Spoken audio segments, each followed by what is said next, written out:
좌우에 계신 분들과 인사하겠습니다. 잘 오셨습니다. 사랑합니다. 축복합니다. 또 선포하겠습니다. 예수님이 부활하셨습니다. 살아계셔서 당신과 함께하고 계십니다. 예수님과 동행합시다. 할렐루야. 성도 여러분, 요즘 월드컵이 한참 진행 중에 있습니다. 한 2주 전쯤에 체코와의 경기에서 지고 있다가 2대1로 역전승을 해서 얼마나 기분이 좋았는지 모릅니다. 그런데 지난 금요일 날 멕시코랑 어이없이 1대0으로 지는 바람에 금요일 오전 내내 찝찝했었습니다. 자, 이 멕시코랑 체코랑 이겼을 때는 그렇지 않았는데 이 멕시코한테 1대0으로 지게 되자 곧바로 언론에서 홍명보 감독을 비난하는 기사를 쏟아내기 시작했습니다. 손흥민 선수를 너무 일찍 뺐다. 이강인 선수를 전진 배치 않고 너무 후방에 배치를 해서 감독의 전술적인 실패로 인하여 우리나라가 패하게 되었다. 각종 분석하는 기사를 쏟아내면서 손흥민 홍명보 감독을 비난하기 시작을 했습니다. 자, 그런데 한번 생각을 해보십시오. 여러분, 2002 월드컵 때 이 홍명보 감독은 우리나라 대표팀 주장으로서 4강 신화를 이루는 데 있어서 아주 중추적인 역할을 했었습니다. 이 조별 예선을 할 때에 수비를 잘해서 우리나라 골문을 든든히 잘 지켜주었을 뿐만이 아니라 주장으로서 선수들을 정신적으로 무장시키고 마음이 하나 되도록 만들어서 이 우리 팀이 좋은 성적을 얻는데 아주 혁혁한 공을 세웠어요. 그것뿐만이 아니라 8강전에서 스페인과 동점이 돼가지고 나중에 마지막에 승부차기를 하게 되는데 마지막 5번째 키커로 나서가지고 골을 넣음으로 인하여서 우리가 이제 4강에 올라가게 된 것이죠. 아마 우리 성도님들도 그렇게 늘 얼굴이 무표정하고 어두웠던 홍명보 감독이 그때 골을 넣고 환하게 웃었던 그 장면을 지금도 기억하실 것입니다. 자, 2002 월드컵 이후에 이 홍명보 감독은요, 국민적인 영웅이 되었어요. 그래서 2012년 영국 런던 올림픽 때에 이 올림픽 대표팀 감독을 맡게 되었습니다. 그리고 그때도 좋은 성적을 거두었어요. 우리나라가 일본과 싸워서 이겨가지고 마지막에 동메달을 땄습니다. 그 전까지 우리나라 축구가 올림픽에서 메달을 딴 적이 없거든요. 그런데 그때 올림픽 나가서 메달을 땀으로 인하여서 선수들이 다 이 병역 면제를 받고 해외로 진출하게 되면서 우리나라 뿌리가 이 단단하게 세워지는데 아주 공을 세운 거예요. 자, 그렇게 메달을 따고 홍명보 감독이 귀국할 때에 공항에서 난리가 났었습니다. 홍명보 연호를 하면서요, 사람들이 홍명보 감독을 열렬하게 환영해 주었습니다. 자, 그에 힘입어서 그 다음 해인 2013년도에 홍명보 감독이 성인 국가대표 감독이 되었습니다. 그리고 2014년도에 이 브라질 월드컵에 참여를 하게 된 것이죠. 그런데 안타깝게도 브라질 월드컵 때에 조별 예선에서 1무 2패로 탈락을 하게 됩니다. 그리고 공항에 귀국을 하는데 그때 저는 잊혀지지가 않아요. 사람들이요, 공항에 귀국을 하는데 홍명보 감독에게 엿먹으라고 엿을 막 던지면서 홍명보 감독을 야유하고 감독 사퇴하라고 막 고래고래 소리를 질렀습니다. 아니, 2002 월드컵과 2012년 올림픽 때 그렇게 국민적 영웅 대우를 했었는데 아니, 월드컵 한번 잘못하고 오니까 국민 역적이 된 것입니다. 성도 여러분, 어떻게 이 국민 영웅이 하루아침에 국민 역적이 될 수 있는 것입니까? 여러분, 그 이유는 사람들이 홍명보라는 사람을, 그 사람 자체를 지지하고 사랑한 것이 아니기 때문인 거예요.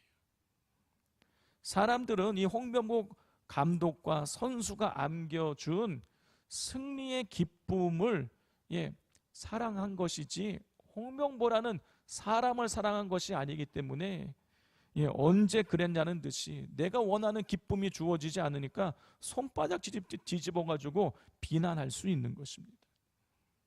성도 여러분, 사람은 본능적으로 자기에게 도움이 되는 사람을 좋아해요. 나를 성공시키고 나를 출세시키고 나를 돈 벌게 해주고 나를 편안하게 해주고 내 문제를 해결해 줄 사람들은 찾습니다. 그렇기에 내가 원하던 유익과 이익이 내게 돌아오지 않으면 얼마든지 등을 돌릴 수가 있는 것이죠. 자, 그런데 오늘 이 본문을 보면 우리 예수님 주변에도 수많은 사람들이 몰려들었습니다. 예수님을 열렬히 환호했어요. 18절을 읽어보면은요, 예수님을 사람들이 애워쌌다고 기록을 하고 있는 것입니다. 마치 유명한 연예인 스타의 사람들이 애워싸고 막 이동하듯이 그렇게 예수님을 둘러싸고 예수님을 쫓아다니면서 예수님을 좋아했던 거예요. 자, 그런데 여러분, 이렇게 예수님을 열렬히 환호하고 따라다니고 환영했던 이유가 무엇인 것입니까? 우리가 지난주에 살펴본 것처럼 베드로 장모의 열병을 고치고 병든 자를 고치고 귀신을 쫓아냈기 때문인 거예요. 성도 여러분, 만약 여러분 수많은 사람이 우리 성도님들을 찾아와서 환영해주고 좋아라 해주고 열렬히 환호해준다면 여러분 마음이 어떠시겠습니까? 그 사람들 응대하느라 몸이 좀 피곤할 수 있고요. 또 내성적인 분들은 당황스럽고 좀 놀랄 수 있겠지만은요, 여러분 그렇게 기분 나쁘지는 않으실 거예요. 아니, 나를 좋아라 해주는데 뭐 그거에 대해서 기분 나쁠 일이 뭐가 있겠습니까?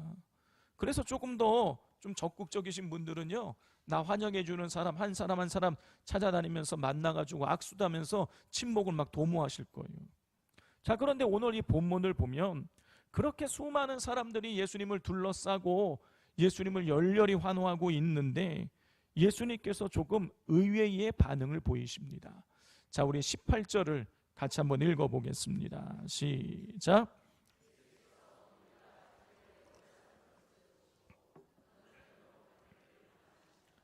예수님께서는요, 수많은 사람이 당신을 보기 위해 찾아왔을 때 제자들에게 지금 건너편으로 가자고 말씀하고 계세요. 무슨 얘기냐면, 얘들아, 우리 지금 배 타고 저 갈릴리 호수 건너편으로 건너가자, 지금 그렇게 말씀하고 계시는 거예요.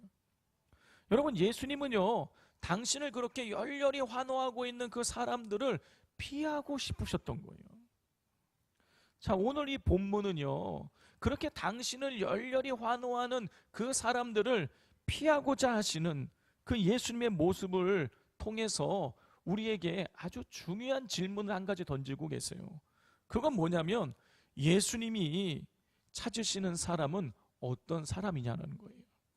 성도 여러분, 예수님이 기뻐하시고 예수님이 함께하기를 원하시는 사람은 여러분 어떤 사람인 것일까요? 오늘 이 말씀을 통해서 그 답을 우리가 한번 찾아가 보기를 원합니다. 우리 다시 한번 18절을 같이 한번 읽어보도록 하겠습니다. 시작.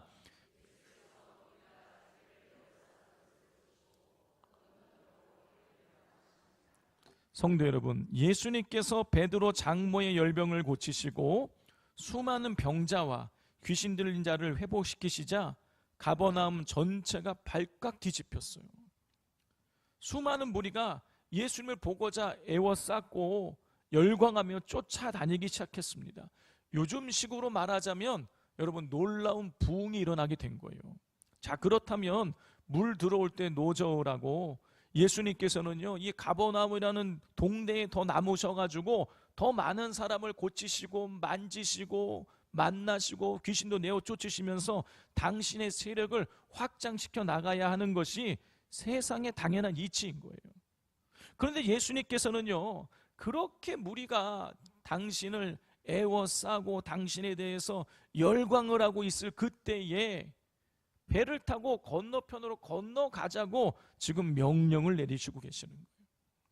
여러분, 도대체 왜 예수님께서는 당신에 대해서 열광하는 무리를 두시고 왜 떠나가려고 하시는 것일까요? 여러분, 이 질문에 대한 우리가 답을 얻기 위해서는 그 당시의 이 시대적 배경을 우리가 살펴볼 필요가 있습니다. 성도 여러분, 예수님 당시에 이스라엘은 로마의 식민지가 되어 있었어요.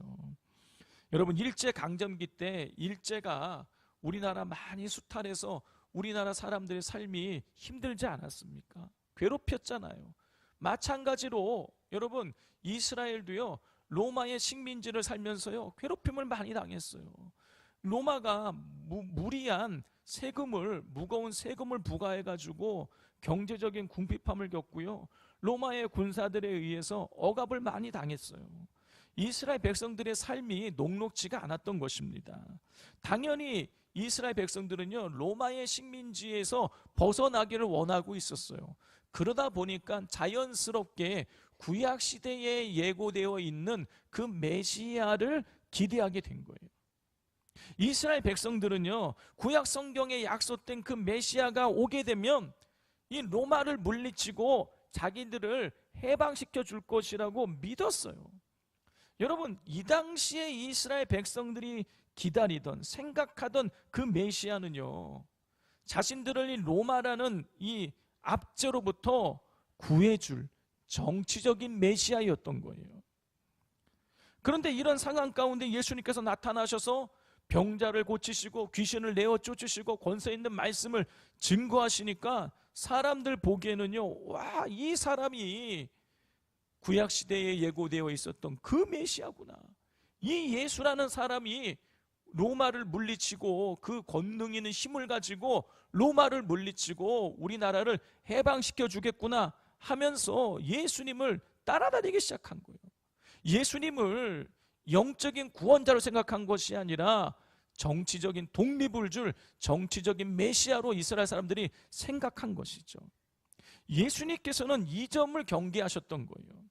예수님은 사람들이 예수님 그 존재 자체를 사랑하고 예수님의 통치를 구하는 것이 아니라 자신들이 필요로 하는 정치적인 해방을 위해서 당신을 이용하려고 하자 과감하게 무리를 떠나 바다 건너편으로 가고자 하셨던 것입니다. 자, 이렇게 예수님께서 당신을 애워싸는 무리를 떠나 배를 타고 건너편으로 가시고자 하자 무리들 가운데에 예수님을 따르겠다고 하는 세 사람이 등장을 합니다. 우리는 이 세 사람을 통해서 예수님께서 진정 찾으시는 사람이 어떤 사람인가를 발견할 수 있어요. 첫째로 예수님께서 찾으시는 사람은요, 세상의 안락함이 아니라 사명을 쫓는 사람입니다. 자, 우리 19절을 같이 한번 읽어보겠습니다. 시작.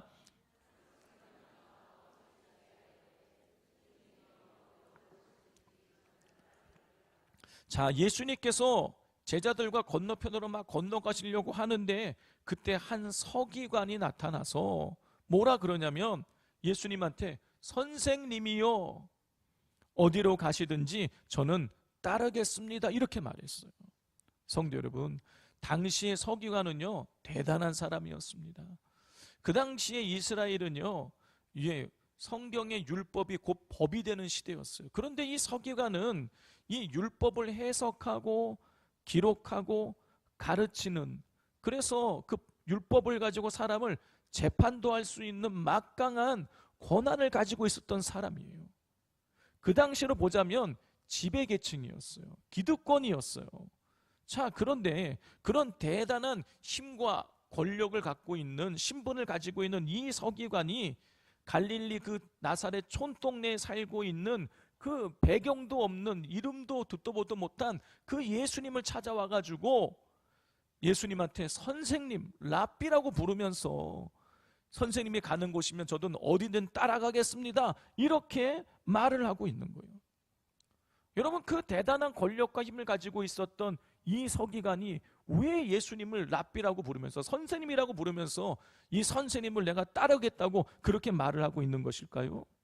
이 역시도, 이 서기관도 예수님을 정치적인 해방을 가져올 사람으로 오해하고 있었기 때문인 것이에요.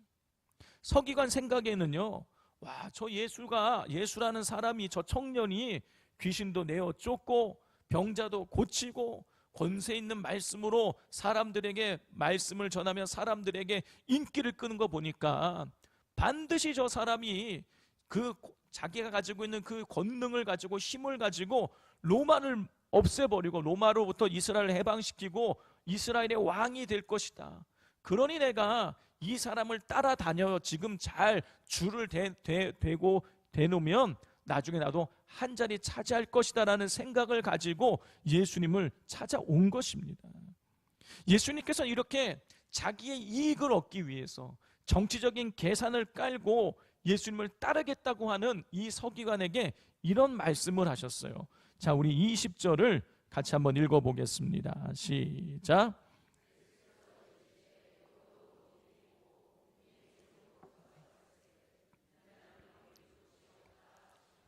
예수님께서는요, 미천한 여우도 굴이 있고 공중의 새도 보금자리가 있지만 나는 이 땅에 머리 둘 곳 하나 없다라고 말씀하셨어요. 무슨 얘기예요? 너 나 쫓아다녀봐야 나한테 이득 볼 거 하나도 없다. 지금 그런 말씀하고 있는 거예요. 너 나 쫓아다녀봐야 너는 고생할 것밖에 없다. 난 너한테 줄 수 있는 게 아무것도 없다. 예수님 지금 그런 말씀을 하고 계시는 거예요. 예수님께서는요, 예수님을 이용해서 뭔가 힘을 얻고 권력을 얻고 자기의 이익을 챙기려고 하는 이 서기관에게 자기는 머리 둘 곳 하나 없는 처지라는 사실을 밝히심으로 이 서기관이 품었던 세상적인 욕망을 깨트려 버리신 거예요. 성도 여러분, 우리 예수님을 따르는 길은요, 세상의 부귀함과 안락함이 보장되는 길이 아니에요. 주님을 따르는 길은 좁은 길이고 주님을 따르는 길은 십자가의 길이고 고난의 길인 것입니다. 그렇게 예수님은요, 서기관처럼 자신의 성공을 위해서 예수님을 이용하려는 사람이 아니라 아무런 대가도 없이 머리 둘 곳 없는 주님의 그 낮아지심과 십자가 사명에 기꺼이 동참하는 사람을 찾으시는 것입니다. 자, 두 번째로 예수님은 삶의 우선순위를 예수님께 두는 사람을 찾으세요. 자, 21절, 22절을 같이 한번 읽어보겠습니다. 시작.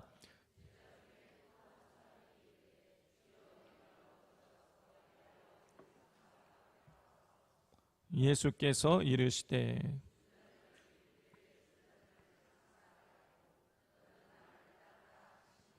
서기관의 이야기가 끝나자마자 이번에는요, 예수님을 따르고 있었던 제자 중에 한 사람이 예수님께 나와서 주여, 내가 먼저 가서 내 아버지를 장사하게 허락하옵소서 말했어요. 그러자 예수님이 말씀하셨죠.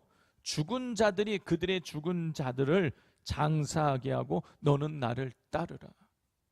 성도 여러분, 예수님의 이 말씀을 잘못 이해하면은요, 예수님께서 죽은 아버지의 장례도 치르지 못하게 말리는 아주 불효막심한 분으로 예수님을 오해할 수 있어요. 근데 예수님 그런 분이 아니시죠. 여러분, 예수님 당시에 내 아버지를 장사하게 허락해달라는 이 말은요, 아버지가 돌아가실 때까지 기다리겠다라는 그런 뜻으로 사용되었다고 합니다. 그러니까 지금 이 사람은 아버지가 돌아가시고 나면 그때 나중에 예수님을 따르겠다라는 뜻인 거예요. 지금 이 사람에게 있어서 예수님의 이 우선순위에서 밀려 있는 것이죠. 여러분, 그런데 오늘날도 이런 사람들이 많이 있습니다. 주님, 제가 은퇴하면 그때 헌신하겠습니다. 사업이 안정되면 그때 봉사하겠습니다. 자녀 다 키우고 나면 그때 충성하겠습니다. 이렇게 하시는 분들이 많이 계세요. 그런데 예수님 말씀하시는 거예요. 죽은 자들이 죽은 자들을 장사하게 하고 너는 나를 따르라. 여러분, 이 말씀은요, 이 세상의 일은 하나님을 알지 못하여 영적으로 죽어있는 사람들에게 맡겨두고 영원한 생명의 복음을 선택하라는 말씀인 것이에요. 성도 여러분, 성 어거스틴이 완전히 회심하기 전에 이런 기도를 자주 드렸다고 합니다. 주님, 저를 거룩하게 해 주십시오. 놀라운 기도를 드린 거예요. 그런데 그 다음에 이런 말을 꼭 덧붙였다고 합니다. 그러나 지금 말고 조금 나중에요. 여러분, 거룩하게 해달라는 기도는요, 정말 영적인 기도인 거예요. 문제는 지금 말고 나중에 그렇게 해달라는 것입니다. 무슨 말이에요? 지금은 세상 것 즐기고 싶으니까 나중에 거룩하게 해달라는 뜻인 거예요. 성도 여러분, 지금 말고 나중에 하도록 만드는 것은요, 사탄이 그리스도인들을 무너뜨리는 데 있어서 가장 이 힘있고 강력하게 사용하는 전략 중에 하나인 것입니다. 자, 이런 사실을 우리에게 깨닫게 해주는 소설이 한 권이 있어요. C.S. 루이스가 쓴 스크루테이프의 편지입니다. 여러분, 이 책은요, 이 스크루테이프라는 이 삼촌 사탄이 조카 이 초보 사탄에게 어떻게 하면 사람들을 유혹을 해서 지옥으로 끌고 갈 수 있는지 그 비결을 편지로 가르쳐주는 내용을 담고 있어요. 자, 그런데 이 책을 보면 삼촌 사탄은요, 조카 사탄에게 가르칩니다. 야, 오늘 당장 교회를 떠나야 된다. 오늘 당장 예수를 버려라. 이렇게 말하면 사람들이 듣지 않는다. 그러니까 나중에 기도해라. 나중에 헌신해라. 나중에 충성해라. 나중에 봉사해라. 이렇게 나중에 하라고 미혹해야 사람들이 넘어진다. 이렇게 편지를 쓰며 가르쳐주고 있는 거예요. 성도 여러분, 사탄은 오늘 해야 할 순종을 나중으로 미루도록 만듭니다. 그렇게 해서 서서히 주님과 멀어지게 만드는 것이죠. 그런데 예수님은요, 내가 할 일 다 하고 나중에 찾아도 되는 분이 아니에요. 예수님은 우리가 가장 먼저 찾아야 될 분인 것입니다. 왜냐? 예수님이 우리의 유일한 구원자가 되시기 때문인 것이죠. 자, 그렇기에 예수님께서는 내가 할 일 다 하고 예수님을 따르겠다고 하는 제자에게 너는 나를 따르라. 너는 지금 나를 따르라고 명령을 하고 계시는 거예요. 성도 여러분, 예수님이 찾으시는 사람은요, 인생의 수많은 일들 가운데에 가장 먼저 예수님을 찾고 따르는 사람인 것입니다. 마지막 세 번째로 예수님은 뒤를 돌아보지 않고 예수님을 바라보고 전진하는 사람을 찾으십니다. 자, 오늘 이 본문인 이 마태복음을 보면 서기관과 그리고 아버지의 장례를 치르고 나서 예수님을 따르겠다고 하는 제자 이 두 사람만 등장을 해요.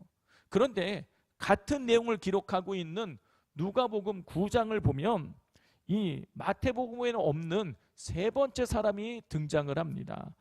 누가복음 9장 61절 62절입니다. 또 다른 사람이 이르되 주여 내가 주를 따르겠나이다마는 나로 먼저 내 가족을 작별하게 허락하소서. 예수께서 이르시되 손에 쟁기를 잡고 뒤를 돌아보는 자는 하나님 나라에 합당하지 아니하니라 하시니라. 세 번째 사람은요, 주를 따르겠다고 하면서 먼저 내 가족과 작별 인사를 하도록 해달라고 요청을 해요. 그때 예수님께서는요, 이 사람 안에 있는 그 주저함과 그리고 이 세상에 대한 미련을 보시고 농부 비유를 말씀하십니다. 예수님은요, 손에 쟁기를 들고 뒤를 돌아보는 자는 하나님 나라에 합당하지 않다고 말씀하셨어요. 성도 여러분, 쟁기를 잡고 뒤를 돌아보면 소가 똑바로 앞을 향해 가지 못합니다. 삐뚤삐뚤하게 가게 되고 쟁기질이 되는 거예요. 그러면 밭을 망치게 되는 것이죠. 마찬가지로 예수님 따르겠다고 하면서 자꾸 과거의 삶에 미련을 두고 뒤를 돌아보게 되면 하나님 나라의 풍성한 은혜와 기쁨을 누릴 수 없게 되는 것입니다. 그렇게 예수님께서는요, 이 농부 비유를 통해서 예수님을 따르기로 결단했다면 과거에 대한 미련과 세상에 대한 미련을 단호히 끊어내고 시선을 오직 주님께만 고정해야 된다고 가르치신 것이에요.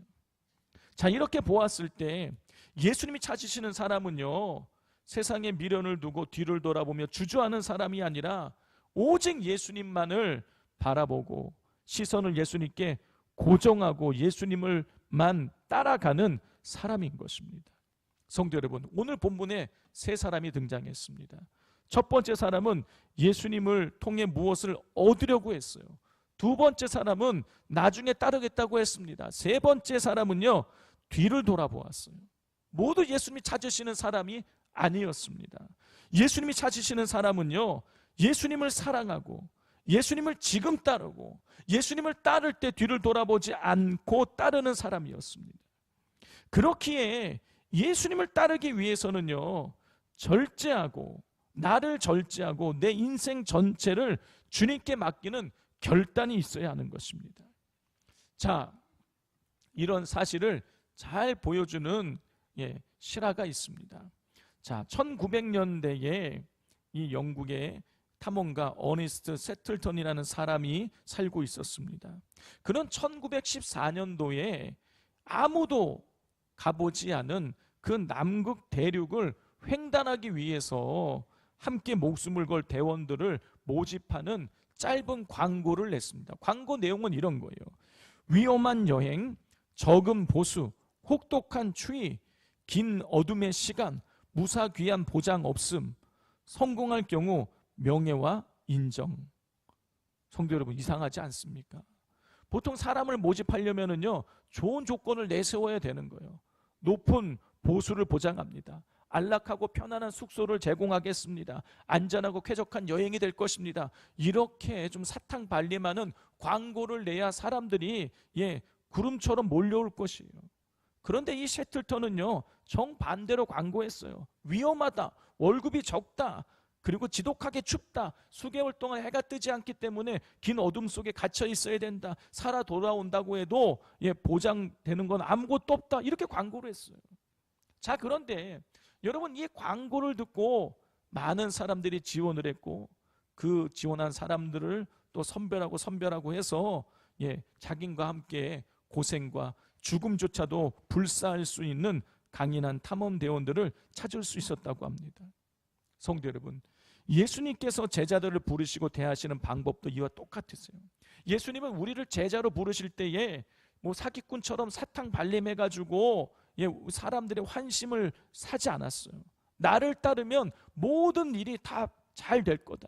나를 따르면 희생 없고 고생 없고 앞으로 형통할 것이다. 나를 따르면 세상에서 성공하고 인정받고 돈도 많이 벌게 될 것이다. 예수님 이렇게 말씀하시지 않으셨어요. 오히려 예수님은요, 지금 예수님을 따르겠다고 하는 서기관에게 정직하게 말씀하셨어요. 여우도 굴이 있고 공중의 새도 보금자리가 있는데 나는 머리둘 곳 하나 없다. 예수님께서는요, 예수님을 따르는 길이 이 땅에서 성공과 안락을 보장하는 길이 아니라 자기 부인과 십자가를 져야 하는 좁고 험한 길임을 선언하신 것이에요. 성도 여러분, 예수님은 내가 무엇을 얻을 수 있을까? 나의 이익이 어떻게 얻을 수 있을까? 이렇게 묻는 사람이 아니라 주님 저를 사용하여 주옵소서라고 말하는 헌신된 사람을 찾으십니다. 예수님은 나중에 하겠습니다가 아니라 지금 순종하겠습니다라고 말하는 사람을 찾으세요. 예수님은 세상에 미련을 두고 뒤를 돌아보는 사람이 아니라 예수님만 바라보는 사람을 찾으십니다. 바라기는 우리 모든 성도님들께서 예수님이 찾으시는 그 한 사람이 되셔서 주님을 기쁘게 드리는 복된 삶을 살아가게 되시기를 주님의 이름으로 축복을 드립니다. 기도하겠습니다. 하나님 아버지, 이 시간 말씀을 통해서 예수님이 찾으시는 그 한 사람이 누구인가를 깨닫게 되었습니다. 예수님은 성공과 유익 때문이 아니라 예수님을 사랑해서 예수님을 찾는 사람을 찾으셨습니다. 예수님은 나중이 아니라 지금 순종하는 사람을 찾으셨습니다. 예수님은 세상에 미련 두지 않고 오직 예수님만을 바라보는 사람을 찾으셨습니다. 하나님, 우리가 예수님이 찾으시는 그 한 사람이 되기를 원합니다. 우리의 마음을 주장하여 주셔서 세상에 대한 욕심과 미련을 내려놓고 오직 주님만을 따르는 진정한 제자가 되게 하여 주시옵소서. 예수님의 이름으로 기도드립니다. 아멘.